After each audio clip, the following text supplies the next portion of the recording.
Voilà, bonsoir mesdames, bonsoir messieurs, une fois de plus, bonsoir et merci d'être au rendez-vous de ce magazine de dimanche. Ce soir, un réel plaisir d'avoir sur ce plateau Maître Bazin Pembe, un des grands consultants de ce magazine de dimanche. Il est donc secrétaire national en charge de la stratégie et insertion professionnelle au sein du parti AFDC de Modeste Batul Le Cobron, mais il est également coordonnateur de la dynamique Le Changement ce maintenant. Avec lui, on a toujours l'habitude de discuter sur l'actualité, mais également parler de lui, également comme coordonnateur de la dynamique Le Changement ce maintenant. Bonsoir Maître Bazin, comme je l'ai dit, donc très flatté de t'avoir une fois de plus comme consultant. Il faut dire que vous êtes un haut cadre de AFDC, parce que vous êtes secrétaire national en charge de stratégie et insertion professionnelle. Qu'est-ce qu'on attend finalement par ça? D'abord, merci pour l'invitation. Très bien, merci. Souvent, c'est un plaisir de passer les bons moments, partager les plateaux avec vous, parce que vous dégagez une intelligence à conserver. Merci à vous.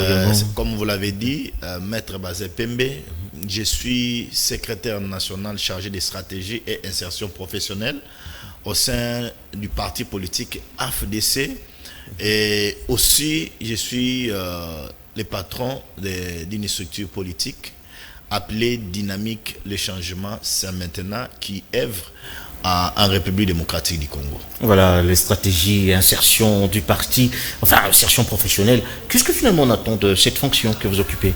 Oui, il a plu à l'autorité morale, le professeur Modeste Batul Le Cobron, vit notre position et vit aussi notre façon de se comporter et nous placer comme secrétaire d'abord et aussi chargé des stratégies et insertion professionnelle. Une lourde tâche quand même au sein du parti, il faut le reconnaître. C'est une responsabilité et nous essayons d'y travailler. Aujourd'hui, il y a plusieurs jeunes en République démocratique du Congo. Il faut un encadrement pour tous ces jeunes. Il y a des structures aujourd'hui en République démocratique du Congo qui entretiennent, qui préparent les jeunes pour leur avenir.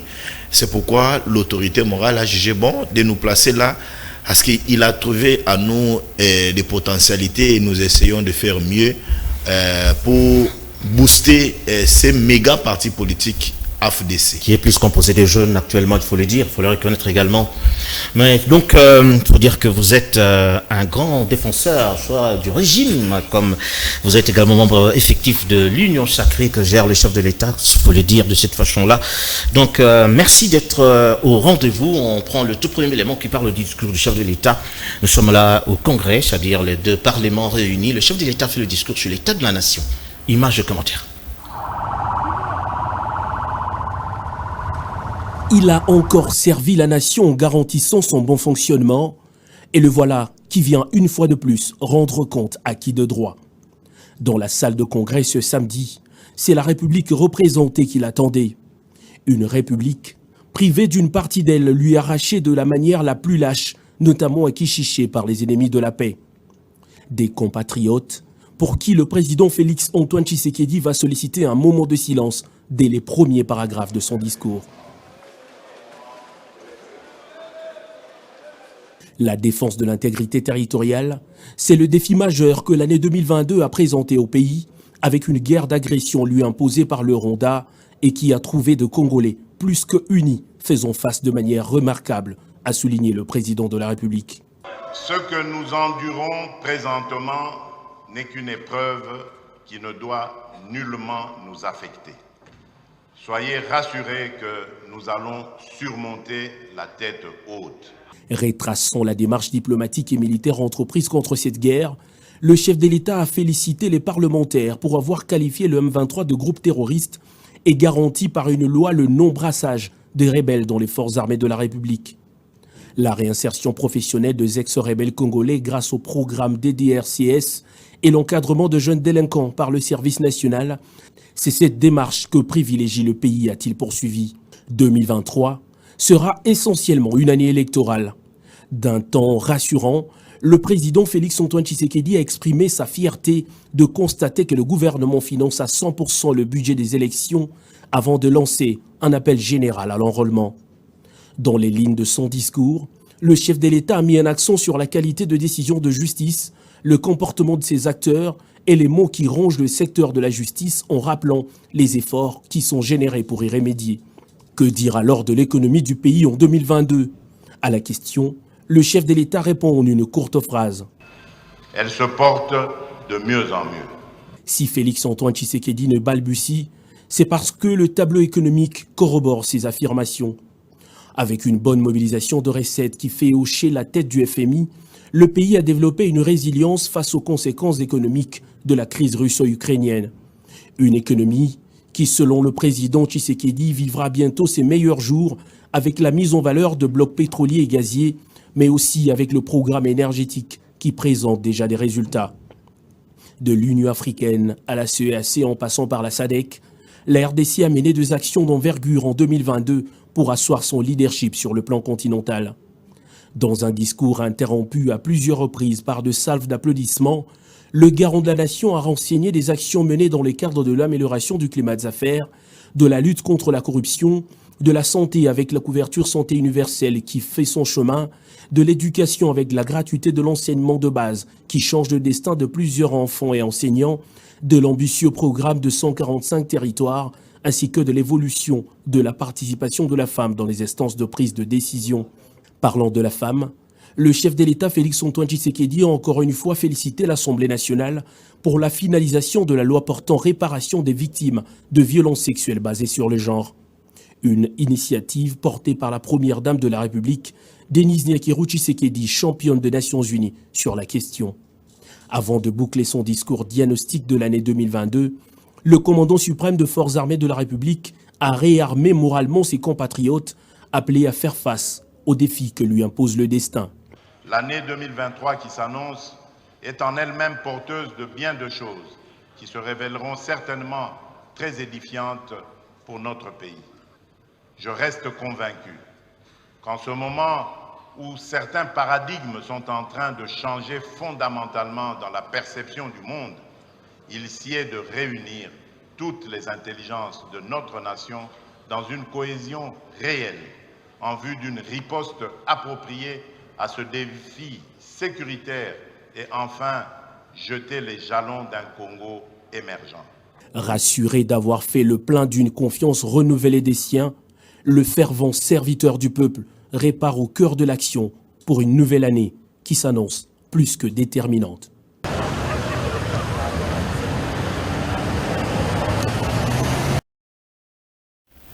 Voilà, un événement de taille, il faut le reconnaître, le chef de l'État devant deux parlements réunis en congrès, qui est tout à fait un exercice régulier.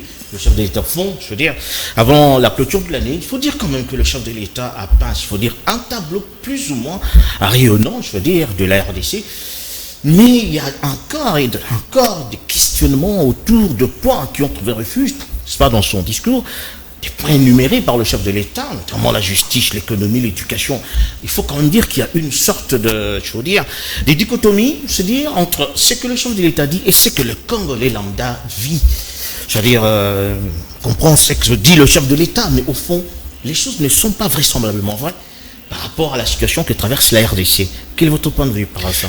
D'abord, nous, comme parti politique AFDC et son regroupement, nous avons salué vivement ces discours élogieux du président de la République, Félix Antoine Tshisekedi Tshilombo, et qui a peint un tableau félicitant. C'était un discours bilan, si on peut le dire ainsi, de certaines réalisations sous son quinquennat. On est à une année des élections. Ça valait la peine que le président de la République fasse cet exercice de redevabilité vis-à-vis de son peuple. Il a parlé de la gratuité de l'enseignement qui est devenue aujourd'hui une réalité ineffaçable. Vous avez aujourd'hui une multiplicité de jeunes, des enfants dans des salles de classe. L'enseignant aujourd'hui a vu son salaire être augmenté. Vous avez fait état tout à l'heure là de la justice. Il faudrait le reconnaître que il y a eu un recrutement au sein de la magistrature, même 300 magistrats qui ont été injustement suspendus, invalidés, chassés. Ces 300 magistrats seront à bientôt réhabilités par le président de la République, parce que lorsque on a analysé les dossiers des pièces de tous ces magistrats, on a compris que c'était de manière injuste, que certains ont été écartés de leur carrière. Je veux vous relancer en fait, parce que bon, je sais que vous énumérez certains points qui sont dégagés dans ce discours. J'aimerais quand même qu'on précise en fait, avec question-réponse. C'est-à-dire, on parle de la guerre, par exemple le chef de l'État qui dit que bon, cette tragédie ne devrait pas nous affecter. Mais il faut dire que cela a déjà affecté plus d'un Congolais, d'autant plus que cela perdure finalement, malgré, il faut dire, les efforts qui semblent être fournis par le gouvernement, mais cela finalement affecte tous les Congolais aujourd'hui. Quand le chef de l'État dit que cela ne devrait pas nous affecter, qu'est-ce que vous comprenez par là? D'abord, nous, comme parti politique, avec notre autorité morale, le professeur sénateur Modeste Batou Lukwebo, nous avions été toujours très dérangés, très choqués par cette guerre barbare. Pourquoi? Parce que ce sont les électeurs de notre autorité morale qui sont tués. Il y a plus de 6 millions de morts finalement à l'Est, depuis la tragédie de l'Est. Vous avez, 6 millions de morts. vous avez totalement raison. Cela ne devrait pas nous affecter? Oui. C'est ça la question. Non, nous affecter, Oui. nous devrions comprendre pourquoi le président de la République l'a dit C'est ainsi. ce qu'on veut comprendre par là. Oui. Ouais, bien sûr. J'ai tenté de dire que ce sont les électeurs de notre autorité morale qui sont tués de manière barbare par des sanguinaires du M23 qui ont crié déstabiliser la République démocratique du Congo par cette guerre nous imposée de manière injuste pour nous empêcher à nous parler développement en République démocratique du Congo. Pourquoi le chef de l'État a dit ainsi? Dans la logique du Rwanda et son président Paul Kagame, c'était une manière de nous imposer la guerre pour nous déstabiliser au niveau interne, déstabiliser les institutions. Mais aujourd'hui, la cohésion qu'il y a entre la présidence de la République, entre le Sénat, l'Assemblée nationale et la primature, c'est cette cohésion-là qui continue à faire mal aux sanguinaires du M23 et à leur instigateur Paul Kagame. C'est pourquoi le président de la République l'a dit, nous allons sortir tête haute de cette guerre. Très bien. Bon, ça sent de vœux pieux, comme on l'a toujours dit, hein, parce que bon, il y a tout le temps le même discours, on va sortir de là, mais cela perdure. Nous sommes presque déjà, il faut dire, à l'ère des élections, parce que bon, bientôt, on va commencer l'enrôlement. Mais la guerre continue, et il faut dire que la base M23 demeure encore. Il faut reconnaître quand même, certes, avec les têtes de siège, mais les choses n'ont pas avancé. Donc, il faut dire, ce sont des vœux pieux, finalement. Les Congolais ont entendu cela pendant plusieurs temps, et c'est le même discours qui revient alors que les gens continuent à mourir à l'Est. C'est ça la question, finalement. Les sanguinaires du M23 ont crié, nous menacer, nous tuer, pour qu'ils trouvent un terrain de dialogue en République démocratique du Congo. Le gouvernement congolais a été clair sur cette matière. On ne négocie pas avec les terroristes, on ne négocie pas avec les sanguinaires. Pas question de brassage, pas question de réinsertion des terroristes au sein de notre armée. C'est ce qu'ils réclament. C'est le pourquoi aujourd'hui, l'armée de notre pays est infiltrée. Le chef a lancé un message pour appeler un recrutement de jeunes dans l'armée, et cela est en train de se faire et nous encourageons cela. Le chef de l'État l'a répété, qu'il était très content de constater que l'Assemblée nationale et le Sénat ont voté une loi, une recommandation interdisant au gouvernement de brasser, de réinsérer les M23 dans le monde. Donc, c'était alloué, c'était à saluer, et nous disons la guerre, oui, c'est une guerre nous imposée, mais je peux rassurer aux Congolais, même à ceux qui sont en train de nous suivre à Ituri, à Beni, à Bunia, au Sud Kivu, que nous irons aux élections avec vous et nous allons vaincre l'ennemi. Très bien, bon, ça on l'a toujours entendu, hein, donc c'est en fait la même chanson.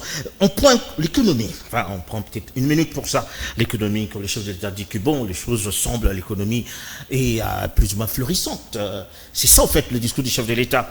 Mais au fond, on comprend qu'il faut dire qu'il y a une sorte de brasier économique, c'est-à-dire en RDC, ou le panier de la ménagère. C'est ça, en fait, la question en RDC. On vante les chiffres, mais au fond, l'impact qu'il devrait avoir, n'est-ce pas, sur le panier de la ménagère n'est jamais arrivé. C'est encore une fois de plus de la démagogie, et c'est là mécontente, il faut dire, plusieurs ménages aujourd'hui. Le chef de l'État crie que ça va, alors que pratiquement il n'y a rien. Les Congolais continuent à vivre dans une sorte de misère très noire. Cher ami Sylvain, vous êtes intelligent. J'entends certaines phrases qui sortent de votre bouche, la démagogie, les mensonges. Non, il n'y a rien de démagogie politique, il n'y a rien de mensonges qui sont sortis de la bouche du président de la République. Et il n'a pas dit cet intérêt-là. Je reviens. Parallélisme entre ce qu'il dit et ce qu'on Oui, le chef de l'État a dit nous avons une économie qui se porte de mieux en mieux. Pourquoi? Nous avions pris ces pays. Avec quel budget? Nous avions un budget de 4 milliards dans ces pays. Mais sous Félix, nous avons eu un budget de 10 milliards. Nous avons eu un budget de 15 milliards. Je parle des chiffres. Oui. Vous avancez des chiffres. Moi, je vous donne des chiffres. Non, dans la réalité, c'est pas ça. C'est ça, en fait, la question. Vous vantez trop des chiffres, mais dans la réalité, c'est du bémol, c'est du rien. C'est ça, en fait. C'est à vous de vous défendre. Nous, on ne dit pas que le chef d'État a menti, mais vous devez vous défendre. Il n'y a rien du bémol. On n'invente pas les chiffres. Ce sont les réalités. J'ai tenté de vous donner les chiffres. Ouais. La question des budgets. De 4 milliards, aujourd'hui, nous sommes à 15 milliards. Il n'y a rien d'invention là-dedans. Vous avez un enseignant sous les régimes passés qui touchait 40 000 francs congolais. Mais vous avez aujourd'hui un enseignant qui est dans les 400 000 francs congolais. Vous avez aujourd'hui des médecins qui n'avaient presque rien. Mais aujourd'hui, vous avez les médecins qui sont reconnus de manière officielle, qui touchent leurs primes de 500 $ par médecin sur l'étendue de la République démocratique du Congo. Non, ce sont les chiffres vrais. Il y a eu quand même de grève quand même qu'on a observé par-ci par-là. Ah oui, ça c'est un aspect. Bon, voilà, tout à fait. Donc, on garde certes le discours du chef de l'État, mais tout de suite là, on prend quand même quelques réactions qu'il y a eu après les discours. Nous sommes toujours au Parlement avec quelques députés qui se sont présentés dans cette activité. C'est un discours historique. J'ai retenu 16 axes que le président de la République a dû développer parce que j'ai pris note. Pour 100 minutes, c'est quand même la première fois qu'un chef d'État consacre 100 minutes à parler à son peuple. Et comme vous le savez, nous avons été particulièrement touchés par le début de ce message qui commençait par rendre un hommage mérité à toutes les populations endeuillées à l'Est, notamment celles victimes du massacre ignoble qui a été commis à Kishiche, c'est dans les territoires de Rutshuru. Il a rendu hommage aux forces armées qui abattent un travail de qualité. Il a chuté sur cette question de l'insécurité à l'Est par réaffirmer son engagement à faire ramener la paix sur toute l'étendue du territoire national. Le chef de l'État a abordé des questions économiques pour démontrer l'embellie financière qu'il y a. C'est la première fois depuis 1960 qu'un pays atteint la mobilisation des recettes au mois de septembre. Et donc ça, c'est du jamais vécu, avec des réserves estimées à 4 milliards de dollars américains. C'est du jamais vécu dans ce pays. Tous, nous devons nous engager à les soutenir pour que l'élan qui est lancé ne soit pas brisé. Je voudrais d'abord saluer le discours du président de la République. Je pense que c'est un discours qui vient de recadrer beaucoup de choses. Et ça a permis aujourd'hui à tous les Congolais de comprendre qu'il y a beaucoup d'avancées et des avancées très significatives dans plusieurs domaines de la vie de notre nation. Et moi, ce qui m'a vraiment, ce qui a retenu mon attention dans le domaine de la défense, c'est que nous sommes en train de faire un travail qui va permettre une montée en puissance de notre armée et permettre ainsi de mettre fin à cette guerre qui nous est imposée par le Rwanda à travers le M23. Il a été très clair lorsqu'il dit que nous devons consolider cet élan de démocratie. Lui-même est arrivé au pouvoir, c'est à partir des élections organisées par le président sortant. Et je ne pense pas qu'il ait l'intérêt aujourd'hui de bloquer ce processus. Il faut qu'il organise les élections et que demain, que ce soit lui ou quelqu'un d'autre qui arrive, mais ça sera ça déjà, la démocratie en République démocratique du Congo. Voilà, on quitte donc le Parlement pour se rendre à la présidence. Le chef de l'État a reçu la délégation, je veux dire l'ambassadeur russe dans le cadre de la coopération entre les deux pays. Images et commentaires.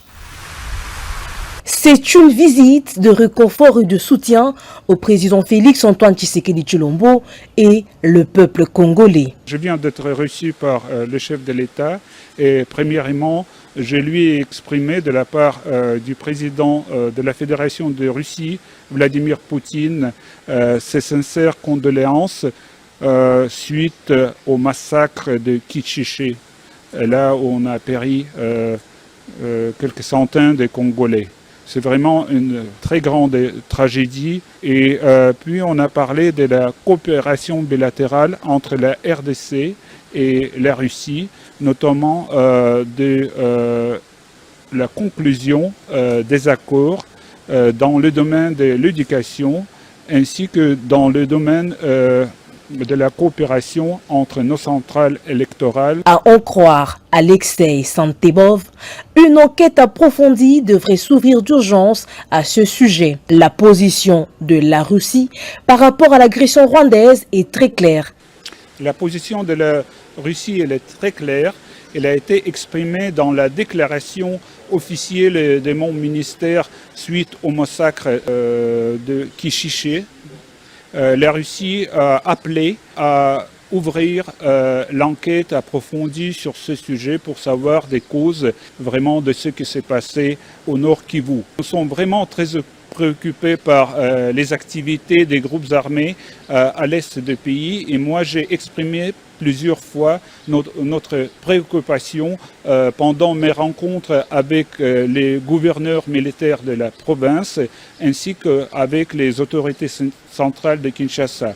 Et nous sommes prêts toujours à prêter la main, à donner la main à la RDC en ce qui concerne l'accession de la paix dans cette région.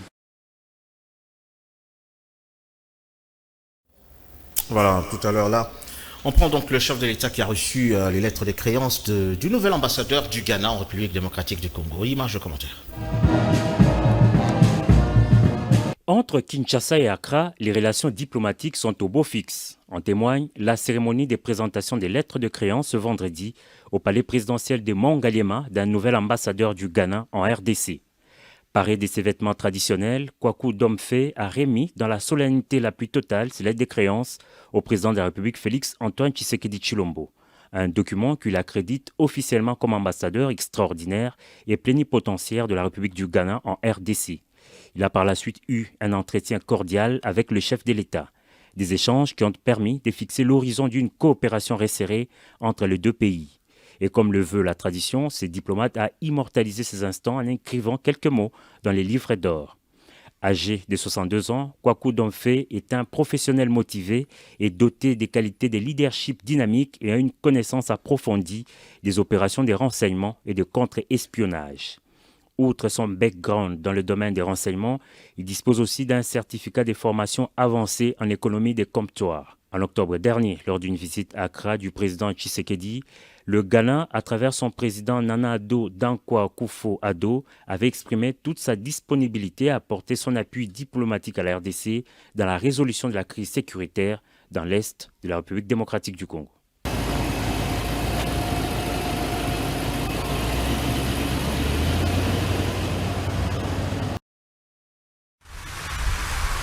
C'est une visite de réconfort et de soutien au président Félix Antoine Tshisekedi Tshilombo et le peuple congolais. Je viens d'être reçu par le chef de l'État. Entre Kinshasa et Accra, les relations diplomatiques sont au beau fixe. En témoigne la cérémonie de présentation des lettres de créance ce vendredi. Voilà, toutes nos excuses pour cette petite avarie technique. Voilà, on a vu le chef de l'État recevoir le nouvel ambassadeur du Ghana, ce qui a été plus étrange, parce qu'avec sa tenue traditionnelle, ça nous a quand même tous réjouis, parce qu'ils respectent un peu, comment dire, leur tradition. Mais on parle plus de l'ambassadeur russe, parce qu'il faut dire qu'on constate depuis un temps une sorte de rapprochement entre la Russie et la République démocratique du Congo. Bon, la question, c'est pas de savoir ce qui se trame dedans, mais qu'est-ce que sera finalement l'avenir entre la Russie et la RDC, d'autant plus que la Russie, il faut le savoir, ça devient finalement, il faut dire, un clou en Europe, je veux dire, contre les Occidents, la guerre avec l'Ukraine. Finalement, comment on peut percevoir cette relation entre les deux pays? Avec les recrutements qu'il y a eu, 10 200 hommes aujourd'hui dans l'armée, nous sommes appelés à nous imposer en Afrique sur le plan armement.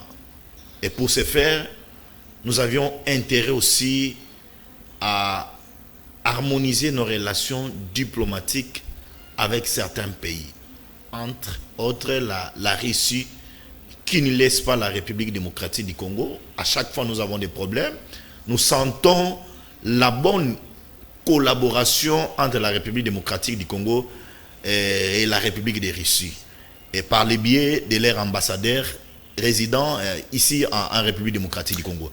Et nous l'avions tous suivi, et vous rappellerez des massacres qu'il y a eu à Kachiché, et c'est tout à fait normal que la Russie condamne et appelle à l'ouverture d'une enquête pour que tous ces sanguinaires répondent des faits commis, des massacres, des génocides en République démocratique du Congo. Donc, il n'y a rien à cacher au monde. Aujourd'hui, nous sommes en parfaite harmonie avec la Russie. On pose la question, parce que bon, il faut remonter l'histoire. On dit, vers les années 60, Lumumba qui se rapproche de Russe, faut dire, il a connu, tu l'as connu. On a vu le chef de l'État du régime passé, Joseph Kabila, qui a tenté également cette expérience avec la Russie, mais il était en autarcie. Mais on semble maintenant voir ce régime, c'est-à-dire avec Félix Tshisekedi, se rapprocher de plus en plus de la Russie. Est-ce que vous ne craignez pas aujourd'hui une sorte de représailles de l'Occident aujourd'hui? Parce qu'il faut dire que l'Occident aujourd'hui est en main à partir avec la Russie. Nous ne pouvons pas exclure l'histoire dans la vie politique. On doit aussi connaître que l'histoire nous rappelle aussi la rectification de certaines erreurs commises. Et donc, aujourd'hui, le Congo n'est pas en train d'aller bande aux yeux. Le Congo est en train d'œuvrer politiquement et sagement sur le plan diplomatique. Nous sommes appelés à s'ouvrir au monde. Il n'y a pas que la Russie. La bonne collaboration avec la France, la bonne collaboration avec les pays de la sous-région, c'est levé même le président de la République, mais Paul Kagame ne veut pas entendre de cette oreille. Parce qu'on comprend, Paul Kagame est soutenu par la France, soutenu par les États-Unis ou l'Occident. Finalement, le Congo devrait être soutenu par la Russie. On a vu même le ministre congolais, Gilbert Kabanda, en Russie, pour venir inspecter, il faut dire, l'artillerie russe. Qu'est-ce qu'il y a finalement? Est-ce qu'on veut trop se rattacher, je veux dire, à la Russie pour faire face bloc contre l'Occident? Ou alors, besoin de la cause, comme on dit, on cherche des armements, d'autant plus que nous sommes, d'une certaine manière, je veux dire, comment on dit ça, on nous refuse des armes, comme on dit ça encore. La République démocratique du Congo est devenue aujourd'hui un pays solution au monde. Et ne soyez pas étonnés que vous voyez les investisseurs, même certains pays se bousculer à la porte de notre pays. Parce que nous regorgeons toutes les ressources, toutes les potentialités. C'est le bon Dieu qui nous a donné tout ça. Aujourd'hui, on parle de lithium. On parle de la fabrication de batteries en République démocratique du Congo. C'est le pourquoi le Congo est en train de s'ouvrir au monde. Tshisekedi, le président de la République démocratique du Congo, a pris son temps pour dire à tous ces pays voisins, à tous ces pays sœurs, que nos portes sont grandement ouvertes. Venez investir en République démocratique du Congo dans les partenariats gagnant-gagnant. Voilà. Très bien. Maître Bazin, on va continuer donc cette édition. Tout à l'heure, là, on prend le chef de l'État qui avait effectué un déplacement à Moanda. Nous sommes là dans le Congo central. Un agenda, je veux dire, important et très chargé. Images et commentaires. Le chef de l'État Félix-Antoine Tshisekedi Tshilombo s'était rendu ce jeudi 8 décembre 2022 à la base militaire de Kitona dans le Congo central afin de requinquer le moral des troupes et leur rassurer de son accompagnement dans le processus de redynamisation de l'armée nationale censé booster son efficacité. Il n'y avait pas meilleure façon d'exprimer la reconnaissance de la nation aux compatriotes qui servent sous le drapeau que cette visite officielle, la première du genre de l'autorité suprême du pays dans ses centres d'instruction, parade, honneur militaire, fanfare, passage des troupes en revue, déploiement des unités, tout y était pour assurer la solennité de l'événement. Devant des centaines de nouvelles recrues, elles sont 10 200 à avoir rejoint les rangs et les éléments des diverses unités déployées à la place Moanda. Le commandant suprême de FARDC et de la police nationale congolaise a réitéré sa détermination à redorer les blasons ternis de l'armée nationale et à la restituer dans son prestige d'antan. Naye lelo kota la bino bamapinga na biso ya kala na pe ba oyo bakoti sika o babengi na lopoto ba recrue pona kotonda bino botondi ya maemanso bozali kosala pona ekolo na biso Congo pe na ekoyebisa bino ke mosala o bozali kosala ezali mosala ya motuya mingi esengeli biso bakonzi ya mboka tozala na attention makasi na maemanso matali mosala na bino pe mabota na bino na kosala bino ba promesse mingi te na préféré na bandaka kolakisa bino na ba acte bokomona bino moko ndenge mapinga na biso ekozwa valeur ekozongela valeur nango ya kala pe ekobanda kobangisa banguna nyonso oyo bakozala na makanisi ya koatake mboka na biso. Un briefing avec les commandants de la base et une visite des installations ont clôturé cette manifestation qui, à n'un point douté, marque un tournant décisif dans le processus de redynamisation de FARDC. Voilà, Maître Bazin, tout à l'heure là, c'est de jeunes gens, de nouvelles recrues, il faut dire, qui sont dans l'armée pour grossir, se dire, le rang des FARDC. Mais 2-3 questions par rapport à cela, parce qu'on se rend compte qu'il y a eu plus ou moins 10 000 jeunes qui se sont enrôlés, ils sont en formation à Moanda. Mais la question demeure, l'encadrement de ces jeunes gens. L'histoire nous rappelle qu'à l'époque de la FDL, il y a eu des volontaires, c'est-à-dire des jeunes gens qui se sont enrôlés pour aller combattre contre le Rwanda à l'époque. Et il n'y a pas eu de suite là-dessus. Il y a eu plein de jeunes gens qui se sont fait tuer et qui ne sont plus revenus. On n'en parle même pas. Aujourd'hui, certes, on prend des jeunes, on fait de promesses, même s'il a refusé de dire qu'il y a de promesses à faire. Qu'est-ce qui rassure finalement que ces jeunes gens seront pris en charge comme il faut et finalement combattre dans le rang des forces armées et défendre la patrie? Qu'est-ce qui rassure finalement? Tshisekedi a la volonté manifeste de relever les défis dans ces secteurs de l'armée. Tshisekedi n'est pas comparable à Mosé Laurent Désiré Kabila. Tshisekedi n'est pas comparable à Joseph Kabila Kabange. Tshisekedi connaît les soucis des Congolais, il connaît les soucis des non-militaires. Les gens doivent se rappeler que dans ces pays, nous avions eu certains jeunes qui ont été disqualifiés, si je peux dire ainsi, de la société, appelés Kuluna. Et aujourd'hui, ces jeunes gens sont devenus des bâtisseurs. Ils sont en train de donner à la République démocratique du Congo le maïs. Ils sont en train de donner à la République démocratique du Congo le banc, servant pour nos enfants qui fréquentent la route de l'école. Ils sont en train de construire aujourd'hui des maisons, même les hôpitaux.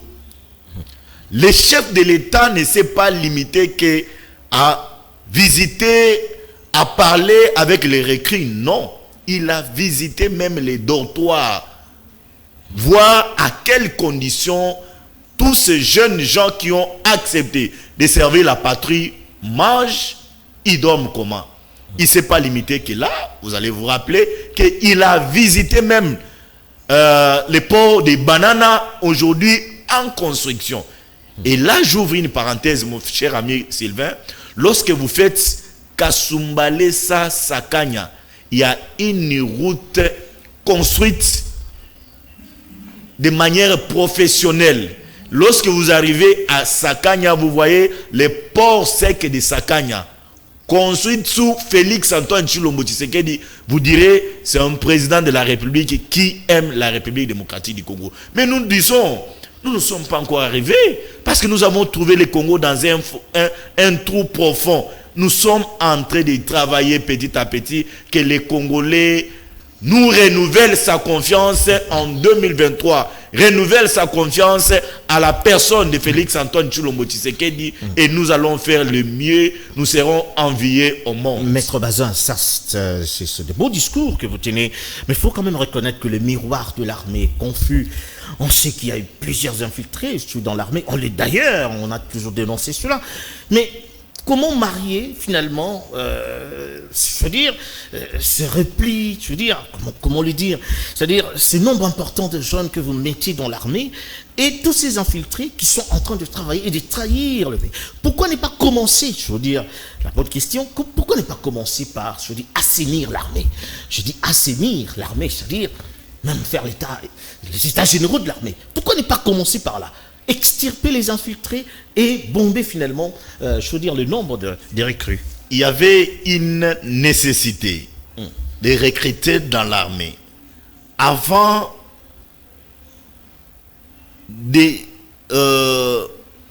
d'identifier, il fallait qu'il y ait un recrutement. Après le recrutement, après que les Congo aient aujourd'hui les patriotes, les nationalistes, nous allons passer à l'identification de tous ces infiltrés qui sont au sein de notre armée. Ils sont nombreux. Dans l'armée aujourd'hui, dans notre pays, nous avons les Rwandais, nous avions les Ougandais. Mais c'est un travail qui doit se faire petit à petit. Mais il faut là aussi reconnaître les efforts qui sont conjugués aujourd'hui dans l'armée. Vous savez que dans ces pays, même nos militaires n'avaient pas de moyens de transport, des moyens de mobilité. Mais aujourd'hui, dans cette ville de Kinshasa où nous vivons tous, vous voyez les militaires avec des bis. Et nous voyons le long de la ville, les militaires circuler comme s'il n'y avait pas de la discipline. Alors que l'armée, c'est la mère des disciplines. Aujourd'hui, vous sentez qu'il y a une discipline qui est en train d'être renaître au sein de l'armée. Et nous avions intérêt à demander aux autorités qui ont ces corps entre leurs mains de continuer avec la discipline pour que notre armée, que nous voulons de notre vie, que cette armée s'impose de manière rapide dans la sous-région. Et c'est ça le vœu même du peuple congolais, le vœu même du premier citoyen Félix-Antoine Tshilombo. Très bien, on prend finalement l'ouverture de la 52e session parlementaire de la SADC qui a connu même la présence du chef de l'État Félix-Antoine Tshilombo Tshisekedi. On se retourne tout à l'heure.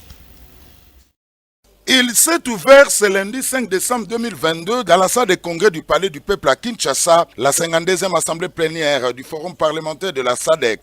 Les rôles du Parlement dans les renforcements des cadres législatifs pour la paix et la sécurité dans la région de la SADC, telle est la thématique qui sous-entend ces travaux qui, pendant près d'une semaine, vont favoriser une réflexion plus large et profonde autour des enjeux de l'intégration et de la coopération régionale. Le parlementaire, député et sénateur des différents États membres de la SADC y prennent part avec en sus un échange d'expériences qui se veut fructueux pour l'intérêt de la région. Invité d'honneur à la cérémonie d'ouverture, le président de la République Félix-Antoine Tshisekedi Tshilombo a, dans son mot de circonstance, qualifié ce forum de lieu de réflexion et de formulation par excellence de la volonté de nos peuples.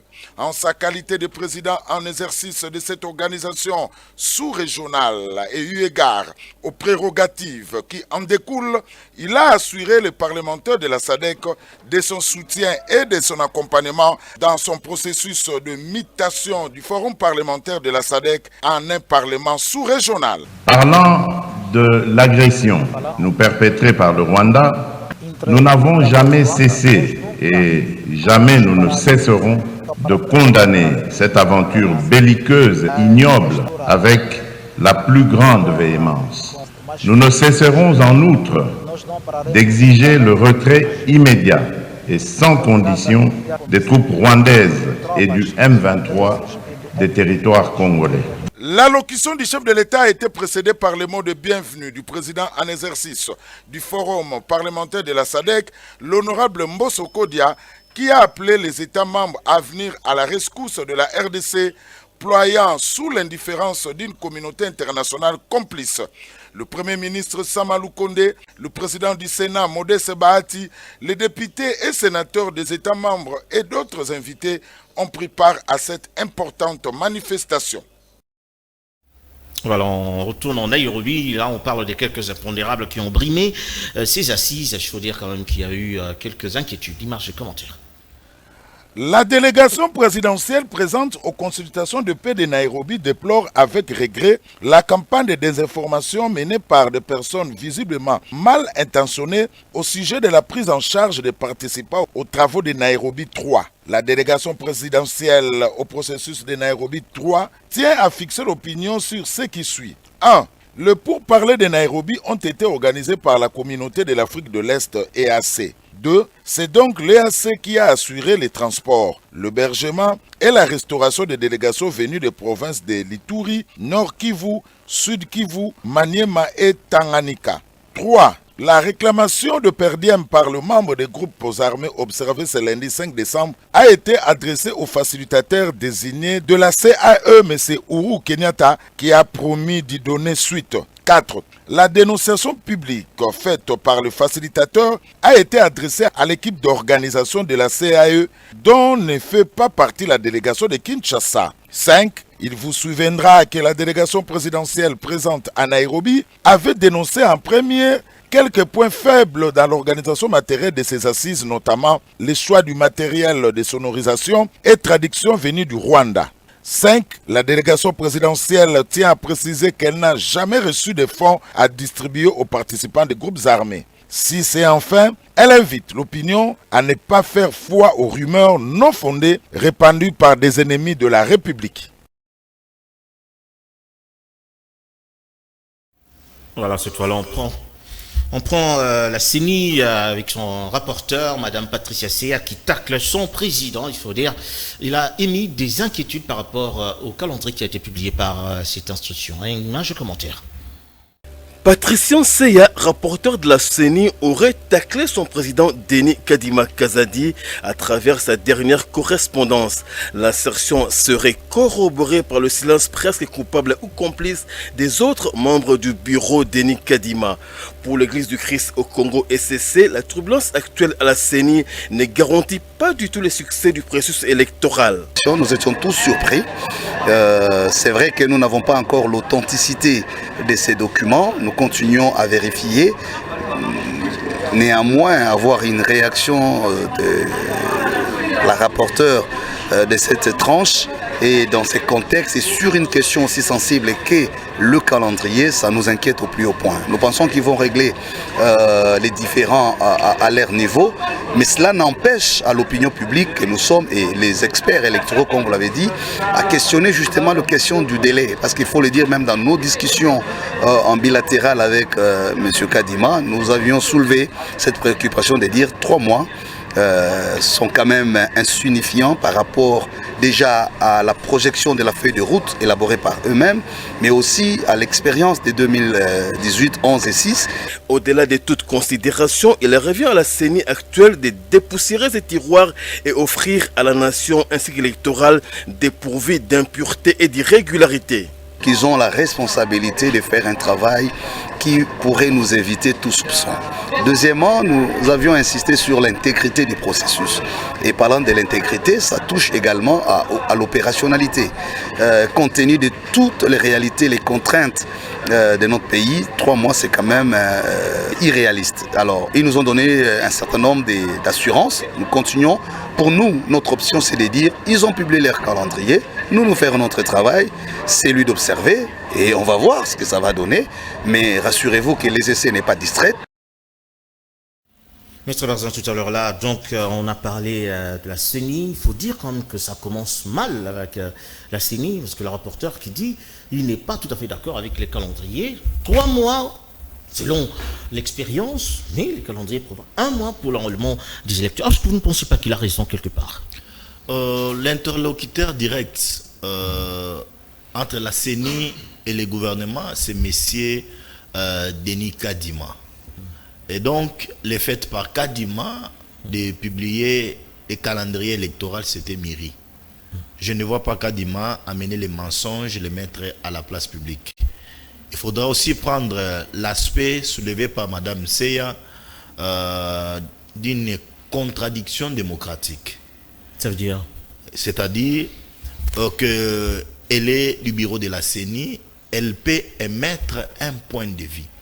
J'ai suivi Kadima plusieurs fois dans les ondes de certaines chaînes de la place dire à l'opinion qu'il n'est pas exclu que les 30 jours qui sont donnés, lorsqu'ils vont constater qu'il y a encore les Congolais qui veulent avoir les cartes d'identité, qui veulent s'identifier, ils peuvent ajouter 1 semaine, 2 semaines, ça ne dérange pas. Cela ne va pas impacter quand même les calendriers, si vous pensez? Ça ne peut pas impacter un calendrier électoral parce que dans les calendriers électoraux, il y a toujours la manche qu'on laisse toujours par les bureaux de la CENI. Mais pourquoi n'est pas finalement, je ne dis pas que c'est que le régime passé a fait, c'était chic, mais par expérience, la RDC n'est pas quand même un petit pays avec tous ses contours sécuritaires et tout. Pourquoi ne pas prévoir? Parce que finalement, gérer c'est également prévoir. Pourquoi vouloir arriver finalement devant un défi et dire, bon voilà, on prolonge? Pourquoi? La CENI a exposé plusieurs contraintes. La première, c'était en rapport avec la loi électorale. Aujourd'hui, nous avons une loi électorale qui est devenue imposable à tous. La CENI a parlé d'une autre contrainte liée aux finances. Et aujourd'hui, ce point ne se pose plus encore. Vous avez 6300 kits électoraux qui sont arrivés depuis samedi en République démocratique du Congo. Et avant cela, la CENI a encore réceptionné des kits. Ils ne sont pas encore distribués jusque-là. Oui, la distribution, c'est un aspect aussi important. Mais ce qui est vrai et réfléchi, que nous n'avions pas entendu de la bouche du bureau de la CENI et dit qu'il n'y aura pas les élections en 2023. Ils nous ont rassurés, même le président de la République l'a dit hier, que pour pérenniser la petite démocratie que nous avions en République démocratique du Congo, nous sommes appelés à respecter les échéances que nous avions dans notre pays. Et ça rassure même les acteurs politiques. Depuis hier que le chef de l'État s'est adressé à la nation, au peuple congolais, vous n'avez pas entendu une contestation de la bouche des opposants. Donc, ils sont aussi rassurés qu'en 2023, il y aura élection et que ce sont les élections qui seront organisées par les bureaux actuels, composés de Kadima et sa suite. Les abus, quand même, ont émaillé plusieurs opérations électorales en RDC, on le sait. Nous sommes au 4e cycle électoral. Je veux dire que les Congolais, parfois, ne sont plus, je veux dire, confiants, comme on dit, pour aller voter. Alors, quel est le message clé que vous pouvez donner à tous ces électeurs ou aux Congolais pour finalement se rassurer de la bonne tenue des élections? Les votes, c'est un devoir patriotique. C'est conformément à la constitution de notre pays, dans son article 5, qui nous dit que le pouvoir, c'est l'émanation du peuple. Et donc, les Congolais qui se sentent qui ne veut pas aller voter. Donc c'est un Congolais qui ignore ses droits civiques. Et moi, étant intellectuel, Congolais de mon état, je suis pressé d'aller voter, offrir ma voix à un candidat X, à un candidat Y, sur base de son programme. Vous serez également candidat, je veux dire, dans la circonscription de... Je serai candidat dans une circonscription en République démocratique du Congo. Les moments opportuns, nous allons nous prononcer. Très bien, merci Maître Bazin. On va terminer finalement ce magazine tout en annonçant également le décès de l'artiste congolais Tchala Moana qui nous a quittés depuis hier. Tchala Moana fut, je veux dire, un élément de détail, n'est-ce pas, dans la culture congolaise. Images, commentaires dans cet élément. Bon, moi aussi j'étais surpris. C'est mon grand frère qui m'avait informé. Lui, il est le communicateur de l'UMICO, l'Union des musiciens congolais. C'est lui qui m'avait informé aujourd'hui le matin. J'étais aussi surpris. Donc voilà, oui, je peux dire oui, c'est vrai parce que elle était souffrante. Elle était souffrante pendant quelques jours. Elle était malade. Après quelques jours, quelques mois, je dirais, elle s'est rétablie. Après, elle continue son carrière, normalement elle continue son carrière parce que nous sommes maintenant au studio, nous préparons le nouvel album, donc nous sommes maintenant au studio. Donc le fils est déjà presque à l'échéance, presque à la queue. Vraiment, voilà. Mais elle était souffrante. Parce qu'elle a fait 4 jours à l'hôpital Caroline. Après, elle était internée quelque part ici. Je n'oublie encore le nom de l'hôpital. Elle a fait 3 jours là-bas. Voilà, c'était donc l'artiste Tchala Moana, Elisabeth pour les intimes, qui nous a égayés avec sa musique folklorique traditionnelle et moderne et qui nous a tous donné du soukous. N'est-ce pas, plusieurs d'entre nous, n'est-ce pas, de cette génération, on connaît comme Tchala Moana qui est décédé. Je veux dire que Verkis n'est pas encore enterré. Tchala Moana vient également retirer sa révérence. On se pose des questions.